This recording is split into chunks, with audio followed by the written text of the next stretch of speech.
ආයාලුවනේ අද පඳුරු මෑ ටිකක් හදන්න යන්නේ.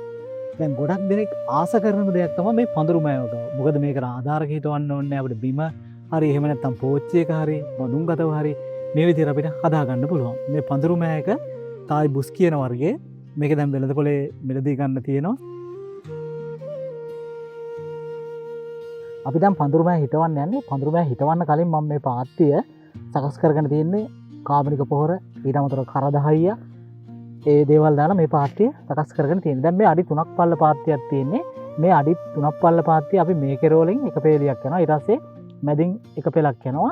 කෙරෝලෙන් තව පෙලක් යනවා. ඒ කියන්නේ පේලි 3ක් මෙන්න මේ විදිහට යන්නේ. අපි සාමාන්‍යයෙන් එක තැනකට බීජ සාමාන්‍යයෙන් 3ක් දා ගන්නවා. සාමාන්‍යයෙන් අපි 3ක් දා ගන්න හේතුව තමයි සමහර වෙලාවට මේ බීජ තුනම පැලවෙන්නේ නැති වෙන්න පුළුවන්. එහෙම වුණොත් එහෙම පාඩු වෙනවා. අන්න ඒ පාඩු වෙන්න හින්දා අපි මෙන්න මෙහෙම එක තැනකට ඔන්න ඔහොම බීජ 3ක් දාගන්න. මේ 3 දාගද්දි මෙන්න මෙහෙම උතර දාගන්න.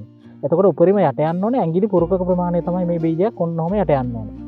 ඔන්න ඔය විදිහට ඇඟිලි පුරුකක ප්‍රමාණයක් යට ගියා නම් හරි. දැන් මැදට දාද්දි අපි මෙන්න මෙහෙම දැන් මැද සෙන්ටර් එකට අපි දාගන්න මේ පාත්තියේ ඔන්න ඔය විදිහට දාගත්තාම ඇඟිලි පුරුකක් විතර වගේ අපි මෙන්න මේ විදිහට බීජ ටික යට දානවා. ඊට පස්සේ පාත්තිය දික් පැත්තට යද්දි අපි අඩියක තමා පරතරය ගන්න. මෙතන ඉඳලා මෙතෙන්ට අඩියක් විදිහට ගන්න.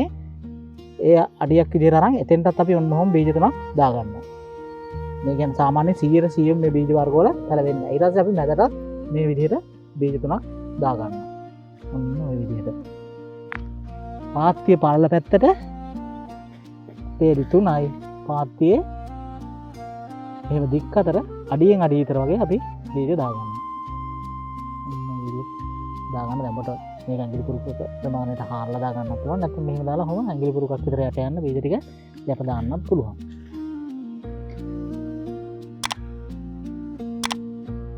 දැන් ගොඩක් දෙනෙකුට තියෙන ගැටලුවක් තමයි මේ පොලිතින් එක කොහොමද දාලා තියෙන්නේ කියන එක සම්බන්ධව. මේ පොලිතින් එක දාලා තියෙන විදිහේ වීඩියෝ එකේ link එක මම පළවෙනි කමෙන්ට් එකේ හරි description එකේ හරි දානවා.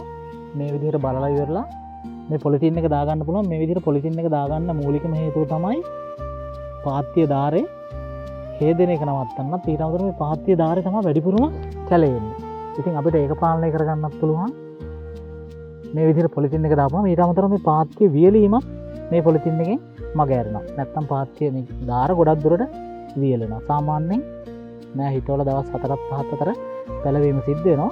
අපි ඉස්සරහට බලමු එහෙනම් මේ මෑ ටික පැලවෙලා කොහොමද වර්ධනය වෙන්නේ කියන එක සම්බන්ධව. ඉතින් මේ පඳුරු මෑ බීජ එහෙම අවශ්‍ය නම් අපෙන් ලබා ගන්න පුළුවන්.